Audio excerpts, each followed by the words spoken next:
Trading में loss का एक बड़ा कारण ये भी है कि उन्हें ये पता नहीं होता कि ट्रेडिंग करते समय एक ट्रेडर का माइंडसेट कैसा होना चाहिए। एक ट्रेडर का माइंडसेट उतना ही जरूरी है जितना टेक्निकल एनालिसिस या रिस्क मैनेजमेंट। इस वीडियो में हम आपको बताने वाले हैं कैसे आप ट्रेडिंग करते समय इमोशन को कंट्रोल कर सकते हैं, एक प्लान बना सकते हैं और मार्केट को एक क्लियर माइंडसेट के साथ देख सकते हैं और एक सक्सेसफुल ट्रेडर बन सकते हैं। तो ये वीडियो एक ट्रेडर के लिए काफ़ी इंपॉर्टेंट होने वाली है, तो इस वीडियो को बिना स्किप किए पूरा देखिए और एक लाइक भी कर दीजिए। तो आपको सबसे पहले ये समझना होगा कि एक नॉर्मल ट्रेडर को एक प्रॉफिटेबल ट्रेडर उसका माइंडसेट ही बना सकता है, क्योंकि आप कितनी भी कैंडलस्टिक, चार्ट पैटर्न, इंडिकेटर या कोई भी स्ट्रेटजी सीख जाइए, लेकिन जब आप रियल मार्केट में ट्रेड करने जाइएगा तो आपको एक प्रॉफिटेबल, आपका एक गुड माइंडसेट ही बना सकता है, क्योंकि बिना एक गुड माइंडसेट डेवलप किए आप इन चीज़ों के आने के बावजूद रियल मार्केट में अप्लाई नहीं कर पाएंगे। जैसे आपने एक बात ज़रूर नोटिस किए होंगे, जब आप सिर्फ चार्ट को देखते हैं तो आपका माइंडसेट कुछ और होता है, लेकिन जैसे ही कोई ट्रेड में अपनी एंट्री बनाते हैं तो आपका माइंडसेट पूरी तरह चेंज हो जाता है। जैसे देखिए, इस चार्ट में मार्केट अपने सपोर्ट एरिया के पास है, लेकिन यहाँ पर दो टाइप के ट्रेडर हैं। पहला, एक प्रो ट्रेडर जो इस सपोर्ट एरिया पर एक बुलिश कैंडल के ऊपर जब एक और ग्रीन कैंडल की क्लोजिंग होती है, बिना ज़्यादा सोचे रिस्क मैनेजमेंट के नियम को फॉलो करते हुए इस ट्रेड में एंट्री करते हैं और प्रॉफिट बनाकर ट्रेड से एग्जिट हो जाते हैं। वही एक बिगनर ट्रेडर इस ट्रेड में सपोर्ट एरिया के पास एंट्री नहीं बनाते, इस डर से कि कहीं मार्केट रिवर्स हो जाएगी तो हमें लॉस का सामना करना पड़ सकता है। पर जब मार्केट एक बड़ी मूव देती है तो वे इस ट्रेड में एंट्री लेते हैं, ये सोचकर कि मार्केट अभी और ऊपर जाएगी, और फोमो में आकर कहीं भी अपनी एंट्री बना लेते हैं। लेकिन मार्केट अपना टारगेट पूरा करने के कारण वहीं से रिवर्स हो जाती है, जिसके कारण यहाँ उन्हें लॉस का सामना करना पड़ता है और वे इस बात से फ्रस्ट्रेट हो जाते हैं कि क्यों हमें हमेशा लॉस का सामना करना पड़ता है। पर यहाँ पर समझने वाली बात यह थी कि एक प्रो ट्रेडर को लॉस से कभी भी डर नहीं लगता, क्योंकि एक प्रो ट्रेडर हमेशा डिसिप्लिन को फॉलो करते हैं। साथ में वे ज़्यादा से ज़्यादा साइकोलॉजी को इम्प्रूव और माइंडसेट को स्ट्रांग बनाने में लगाते हैं, जिससे उनमें किसी भी चार्ट को देखने और समझने का नज़रिया एक बिगनर ट्रेडर से काफ़ी अलग होता है। इसीलिए एक बिगनर ट्रेडर से एक प्रो ट्रेडर बनने के लिए आपको कुछ इंपॉर्टेंट बातों को ध्यान में रखना होगा, तभी आप एक प्रो ट्रेडर बन पाएंगे। Rule number 1, always follow risk management. Trading में रिस्क मैनेजमेंट के नियम को फॉलो करना बहुत ज़रूरी है। ट्रेडिंग में पैसा कमाना सबका सपना होता है, लेकिन इसके साथ ही यहाँ लॉस का खतरा भी लेकर आता है। अगर आप बिना किसी प्लान के ट्रेड करेंगे तो ये गैम्बलिंग की तरह बन सकता है। रिस्क मैनेजमेंट एक ऐसी स्ट्रैटेजी है जिसमें आप अपने पैसे को सेफ रखते हैं और लॉन्ग टर्म में ट्रेडिंग करते हैं। जैसे इस चार्ट में देखिए, यहाँ पर एक इंपॉर्टेंट रेजिस्टेंस लेवल मानकर इस ट्रेड में दो टाइप के ट्रेडर ट्रेड में एंट्री लेते हैं। ट्रेडर ए जो एक प्रो ट्रेडर है, वही ट्रेडर बी जो एक बिगनर ट्रेडर है। दोनों इस ट्रेड में पुट में अपनी एंट्री बनाते हैं, पर ट्रेडर ए रिस्क मैनेजमेंट की नियम को फॉलो करते हुए स्टॉप लॉस लगता है और फर्स्ट टारगेट 1:2 रखता है, यानी इस ट्रेड में 2000 के प्रॉफिट के लिए 1000 की रिस्क लेता है।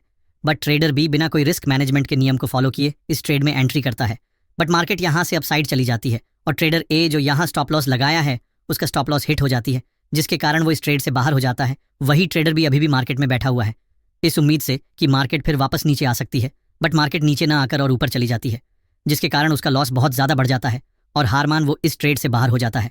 लेकिन रिस्क मैनेजमेंट के नियम फॉलो करने के कारण उसे यहाँ सिर्फ 1000 का नुकसान होता है, वही ट्रेडर बी को 3000 का लॉस होता है। पर मार्केट फिर थोड़ी देर बाद इस सपोर्ट एरिया के पास आती है, लेकिन ट्रेडर ए फिर एक नए ट्रेड में रिस्क मैनेजमेंट के नियम को फॉलो करते हुए एंट्री बनाता है। वही ट्रेडर बी एक बड़े नुकसान के कारण डर कर इस ट्रेड में अपना एंट्री नहीं बना पाता है कि कहीं फिर से उसे लॉस का सामना न करना पड़े। बट मार्केट अपसाइड जाकर ट्रेडर ए का टारगेट हिट करता है, जिसके कारण वो 1000 के लॉस खत्म करके अब 1000 के प्रॉफिट में आ गया है। वही ट्रेडर भी अभी भी 3000 के लॉस में अपना दिन क्लोज करता है। इस तरह रोज लॉस बढ़ता जाता है और एक दिन सारा कैपिटल खत्म हो जाता है। तो अब आप समझ चुके होंगे, एक प्रॉफिटेबल ट्रेडर बनने के लिए रिस्क मैनेजमेंट के नियम को फॉलो करना बहुत इंपॉर्टेंट है। तो रिस्क मैनेजमेंट के नियम को फॉलो करने के समय आपको ये 4 बातें हमेशा याद रखनी चाहिए। पहला, एंट्री पॉइंट, दूसरा एग्जिट पॉइंट, तीसरा स्टॉप लॉस और चौथा target. Rule number 2, control your emotion. Trading में आपको ये 4 इमोशन पर कंट्रोल रखना होगा, तभी आप एक बिगनर ट्रेडर से एक प्रो ट्रेडर बन पाइएगा। पहला, डर। जैसे मान लीजिए इस चार्ट में ट्रेड आपके सेटअप पर आने के बावजूद भी आप ट्रेड में एंट्री नहीं बनाते हैं, इस डर से कि कहीं आपका स्टॉप लॉस हिट ना हो जाए और बाद में यही ट्रेड टारगेट हिट करता है और आप देखते रह जाते हैं। दूसरा, लालच। जब आप कोई ट्रेड में एंट्री करते हैं और आपका टारगेट हिट हो जाता है और आप और ज़्यादा प्रॉफिट बनाने के चक्कर में ट्रेड से एग्जिट नहीं होते, बट थोड़ी देर के बाद मार्केट रिवर्स होकर आपका स्टॉप लॉस हिट कर देती है।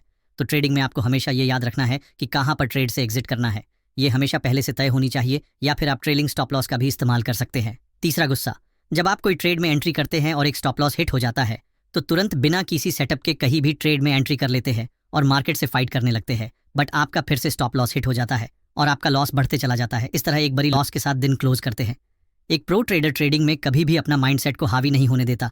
अगर एक ट्रेड में लॉस भी हो जाए तो तब तक वेट करना चाहिए जब तक कि ट्रेड फिर से आपके सेटअप पर ना आ जाए। चौथा, ओवर कॉन्फिडेंस। जिस तरह ट्रेडिंग करते समय डर, लालच और गुस्सा को कंट्रोल करना चाहिए, उसी तरह हमें ओवर कॉन्फिडेंस को भी कम करना चाहिए। ओवर कॉन्फिडेंस के चलते अगर आपका एक ट्रेड में प्रॉफिट हो जाए तो आप नेक्स्ट ट्रेड में कहीं भी एंट्री करके फिर से लॉस कर सकते हैं।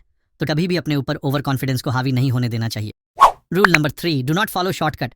कई सारे बिगनर ट्रेडर ट्रेडिंग को गैम्बलिंग की तरह देखते हैं और सोचते हैं कुछ ही दिनों में ट्रेडिंग से बहुत सारा पैसा बना लेंगे, बट रियल में ऐसा कुछ नहीं होता, ये सिर्फ रील में ही होती है। अगर आप एक बिगनर ट्रेडर हो और प्रो ट्रेडर बनना चाहते हो तो आपको ट्रेडिंग जर्नी छोटे कदमों से शुरुआत करनी चाहिए। जैसे आप अभी नए ट्रेडर हो तो आपको कम कैपिटल के साथ ही ट्रेडिंग की शुरुआत करनी चाहिए, और जब आप ट्रेडिंग सीख जाए तभी आप बड़े कैपिटल का यूज करना चाहिए। आइए इसे एक एग्जाम्पल से समझते हैं। मान लीजिए यहाँ पर 2 बिगनर ट्रेडर है जिसे ट्रेडिंग का ज्यादा नॉलेज नहीं है। ट्रेडर ए और ट्रेडर बी दोनों के पास 1 लाख रुपए हैं, बट ट्रेडर ए शुरुआती समय में केवल 10% अपने ट्रेडिंग अकाउंट में रखता है, यानी केवल 10,000 रुपए। वही ट्रेडर बी अपना पूरा कैपिटल ट्रेडिंग अकाउंट में रखता है, यानी पूरा 1 लाख रुपए, और दोनों अपना ट्रेडिंग जर्नी चालू करते हैं। ट्रेडर ए जो अभी सिर्फ 1 या 2 लॉट से ट्रेड करता है, वही ट्रेडर बी 15 या 20 लॉट साइज के साथ ट्रेड करता है। बट ट्रेडिंग सीखने के दौरान लगभग 1 साल के अंदर दोनों का कैपिटल 0 हो जाता है। बट दोनों के पास समान नॉलेज है, लेकिन ट्रेडर बी के पास न तो ट्रेडिंग अकाउंट में पैसा है और न ही बैंक में, जिसके कारण वो अब ट्रेडिंग जर्नी से बाहर हो जाता है। वही ट्रेडर ए के पास अभी भी 90,000 बैंक में बचे हैं, जिसके कारण वो आगे भी अपनी ट्रेडिंग जर्नी चालू रख सकता है। और एक बात हमेशा याद रखिए, ट्रेडिंग को पूरी तरह सीखने में समय लगता है। 6 महीना या 1 साल में कोई भी प्रॉफिटेबल ट्रेडर नहीं बन सकता है, पर जैसे आप ट्रेडिंग सीखते जाइएगा तो आपका माइंडसेट इंप्रूव होता रहेगा और धीरे धीरे खुद आपका लॉस कम हो जाएगा और प्रॉफिट बढ़ने लगेगी। लॉस कम का मतलब ये नहीं कि लॉस होना बंद हो जाएगा, क्योंकि जितने भी बड़े ट्रेडर क्यों ना हो उसे लॉस जरूर होता है, बट उस बड़े प्रॉफिट के सामने छोटी सी लॉस कोई मायने नहीं रखता है। Rule number 4, avoid repeating mistakes. ये है निफ्टी 30 सितंबर 5 मिनट टाइम फ्रेम की चार्ट। इस एरिया में मार्केट चालू होती है और बिग रेड कैंडल बनाते हुए मार्केट डाउन साइड जाती है, बट इस एरिया में कुछ ग्रीन कैंडल को देखते हुए ये ट्रेडर ट्रेड में अपनी एंट्री बनाते हैं। बट मार्केट बेयरिश होने के कारण उन सबका स्टॉप लॉस हिट हो जाती है और मार्केट डाउन ट्रेंड को कंटिन्यू करती है। बट इस एरिया में फिर से कुछ ग्रीन कैंडल की फॉर्मेशन होती है। पर कई सारे ट्रेड को ये रूल पता होने के बावजूद कि मार्केट अगर डाउन ट्रेंड में हो तो हमें बाइंग नहीं करनी चाहिए, फिर भी बार बार चार्ट पर कहीं भी बाइंग की अपॉर्चुनिटी खोजते हैं और बार बार स्टॉप लॉस हिट करवाते हैं। इस प्रकार आपका माइंडसेट बिल्कुल खराब हो जाता है। पर एक प्रो ट्रेडर अपने गलती को कभी नहीं दोहराता है, वे अपने गलती से सीखते हैं, जिनके कारण उनका माइंडसेट हमेशा इंप्रूव होते रहता है। अगर आप अपने गलती को सीखकर उसे नहीं दोहराते हैं तभी एक प्रो ट्रेड बन सकते हैं। Rule number 5, importance of continuous learning in trading. Trading हमेशा बदलती रहने वाली फील्ड है।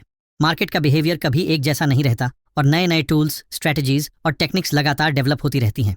इसलिए एक सक्सेसफुल ट्रेडर बनने के लिए कॉन्टिन्यूअस लर्निंग को अपनी रूटीन का हिस्सा बनाना बहुत जरूरी है। कॉन्टिन्यूअस लर्निंग का सबसे बड़ा हिस्सा होता है ओपन माइंडसेट। अगर आप ये सोच लेते हैं कि आप सब कुछ जानते हैं तो प्रोग्रेस रुक जाती है। इसलिए हमेशा नए कॉन्सेप्ट्स को एक्सेप्ट करने के लिए रेडी रहें। शॉर्ट में कहें तो एक ट्रेडर के लिए कॉन्टिन्यूअस लर्निंग एक इन्वेस्टमेंट है जो आपके प्रॉफिट्स को लॉन्ग टर्म में मैक्सिमाइज करेगी। पर अभी के समय में मार्केट में कई सारे ऐसे लोग हैं जो कोर्स के नाम पर आपसे लाखों रुपए तक चार्ज करते हैं, और जब आप उस महंगे कोर्स को बाई करते हैं पता चलता है इस कोर्स में कोई भी ऐसी नॉलेज नहीं है जिसे सीखने के बाद आप एक प्रॉफिटेबल ट्रेडर बन सकते हैं। बट मेरा मानना है आपको ट्रेडिंग सीखने के लिए कोई भी कोर्स की जरूरत नहीं। सब कुछ यूट्यूब पर पहले से ही अपलोड है, आपको सिर्फ ध्यान से सीखने की जरूरत है। मैं अपने यूट्यूब चैनल पर सब कुछ फ्री में सिखाता हूँ। अगर आप एक ट्रेडर है तो इस चैनल को जरूर सब्सक्राइब कर लीजिए। और एक बात हमेशा याद रखिए, आप एक प्रॉफिटेबल ट्रेडर एक दिन या एक मंथ में नहीं बन सकते हैं। आपको प्रो ट्रेडर बनने के लिए ट्रेडिंग को समय देना होगा। मार्केट क्लोज होने के बाद हमेशा खुद से बैक टेस्टिंग कीजिए, इससे आप अपना एक स्ट्रेटजी बिल्ड कर सकते हैं। Rule number 7, forgive yourself. Trading एक ऐसा जर्नी है जिसमें हर किसी को कभी न कभी गलती का सामना करना पड़ता है। ये गलतियां आपकी स्ट्रेटजी गलत होने की वजह से हो सकती हैं या फिर इमोशंस के काबू में न होने के कारण। लेकिन अगर आप अपनी गलतियों पर बार बार सोचते रहेंगे और खुद को गिल्ट फील करते रहेंगे तो आप ट्रेडिंग में आगे नहीं बढ़ पाओगे। गलतियों से सीखकर आगे बढ़ना ही एक प्रोफेशनल ट्रेडर की असली पहचान होती है। ट्रेडिंग में नुकसान हर किसी के साथ होता है, चाहे वो एक बिगनर ट्रेडर हो या एक प्रो ट्रेडर। गलती करना इस प्रक्रिया का हिस्सा है, लेकिन आपका नजरिया ये तय करेगा कि आप उस गलती से कुछ सीखकर खुद को इंप्रूव करेंगे या उस गलती के कारण डिमोटिवेटेड हो जाएंगे। गलती के बारे में बार बार सोचना आपको ज्यादा नुकसान पहुंचा सकता है। ओवरथिंकिंग आपकी मेंटल एनर्जी को कंज्यूम करती है और आपको नए ट्रेड्स लेने से डराती है। जैसे देखिए, इस चार्ट पर आपने एक सपोर्ट लाइन ड्रॉ करके रखे थे, बट किसी कारण आप इस ट्रेड में अपनी एंट्री नहीं बना पाते और मार्केट अच्छी मूव देती है। अब आप सोच रहे हो काश कि मैं टाइम पर अपनी इस ट्रेड में अपनी एंट्री बना पाता। ये बात बार बार सोचकर आप अपनी एनर्जी वेस्ट करेंगे, और अगर मार्केट फिर से अपने सेटअप पर आए तो माइंड डिस्ट्रैक्ट होने के कारण फिर आपका एंट्री मिस हो सकती है। इसलिए जब भी आपका एंट्री मिस हो जाए तो चार्ट पर आप न्यू प्लान बनाइए, और जब ट्रेड आपके सेटअप पर आए तो आप फिर से अपनी एंट्री ट्रेड में बनाइए। और याद रखिए, अगर किसी दिन मार्केट साइडवेज है या आपका सेटअप नहीं बन रहा है तो आप उस दिन ट्रेडिंग को अवॉइड कर दीजिए, क्योंकि मार्केट हमेशा ओपन रहेगा। इसीलिए ओवर ट्रेडिंग से बचे और फोमो में एंट्री न करें। अगर आप ये गलती नहीं सुधारते हैं तो आप कभी भी एक प्रो ट्रेडर नहीं बन सकते। तो इस वीडियो से आपने क्या सीखा कमेंट में ज़रूर बताएं। और नए हो तो इस चैनल को ज़रूर सब्सक्राइब कर लीजिए ताकि आने वाले समय में इसी तरह की नॉलेजेबल वीडियोज़ आपको मिलती रहे।